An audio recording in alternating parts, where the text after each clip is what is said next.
Nur auf wenige Veröffentlichungen habe ich so gespannt gewartet wie auf den hier. Motorhead Ace of Spades, der große Boxset. Es waren im Internet schon mehrere Unboxing-Videos zu sehen, deswegen habe ich mir gedacht, ich höre mir das Teil erstmal an und urteile dann über den Inhalt. Hier drin haben wir zunächst mal eine DVD, die enthält einige Konzertaufnahmen in sehr schlechter Bildqualität, was halt von damals noch so erhalten geblieben ist, und Interviewschnipsel, wobei die Fragen, die gestellt werden, teilweise unheimlich dämlich sind. So nach dem Motto, fahrt ihr gerne Motorrad? Nein. Warum nicht? Weil die nur 2 Räder haben und nicht 4. Und in dem Stil geht es dann ungefähr so weiter. Also man muss ein bisschen Humor dafür mitbringen. Schauen wir uns nun mal den Inhalt der Box an. Da ist zunächst mal dieses Buch, das auf 40 Seiten die ganze Entstehung des Albums schildert, wie es damals im Studio so zuging. Von einem, der dabei war, ist sehr interessant zu lesen. Weniger wichtig für mich ist dieses kleine Comicheft. Dann ist noch ein Nachdruck des Tourprogramms dabei. Ace Up Your Sleeve Tour Oktober-November 1980.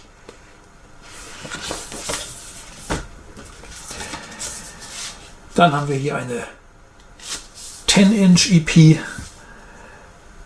mit 7 Instrumentals, also Instrumentalversionen von Songs, die dann später auf dem Album enthalten waren. Kann man sich interesshalber mal anhören, aber ist natürlich auch nicht so etwas, das man öfter dann spielt. Ace of Spades, das Album Silber, ist natürlich auch nochmal in der Box enthalten.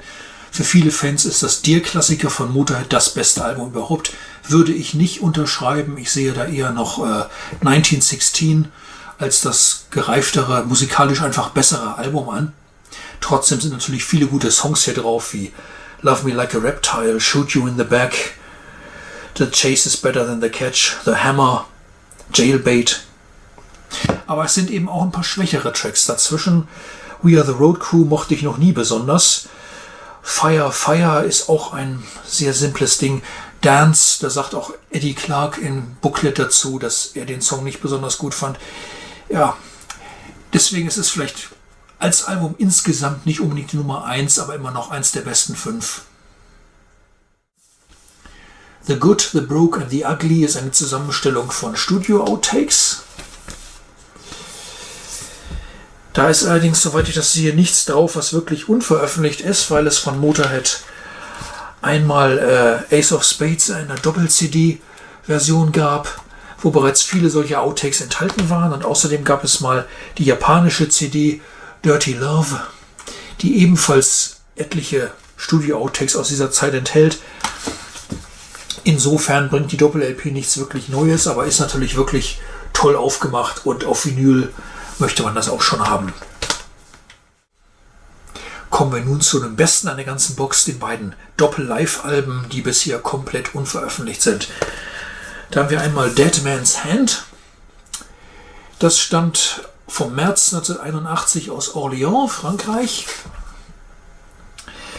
Soundqualität fand ich zwar sauber, aber so ein bisschen dünn und die Publikumsreaktionen sind auch nicht so toll. Lemmy sagt da mehrmals, come on, make some noise, aber es passiert nicht sehr viel. Also es ist wahrscheinlich auf dieser Tour eher einer der schwächeren Gigs. Trotzdem, das Album ist qualitativ okay. Richtig gut ist das zweite Riders Wearing Black live in Belfast, Dezember 81.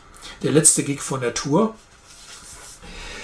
Da ist ein kraftvoller Bass drauf, das hat richtig Druck in dem Sound und da ist die Stimmung auch sehr viel besser. Lemmy scherzt da sehr gut mit dem irischen Publikum.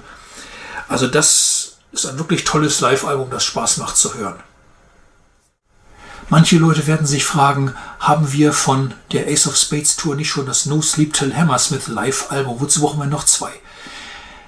Dazu müsste man sagen, Motorhead haben eigentlich nach Ace of Spades 4 Tourneen gespielt. Zunächst mal waren sie im Oktober, November unterwegs, nur in England, Schottland, Wales. Davon stammt das No Sleep Till Hammersmith Album und auch hier dieses Tourprogramm. Dann waren sie im März 81 in Westeuropa auf Tournee, Frankreich, Schweiz, Niederlande. Davon stammt dieses Live-Album. Dann waren sie April bis Juni in den USA unterwegs und erst Ende des Jahres, November, Dezember, kamen sie nochmal nach Deutschland, Schweden, Spanien, Irland und so weiter. Und von der Tournee stammt dieses Live-Album. Die Setlists weichen ein bisschen ab. Nur auf dem Album enthalten sind Fire Fire und Love Me Like a Reptile. Und nur hier enthalten ist Motorhead, der Song, als Zugabe.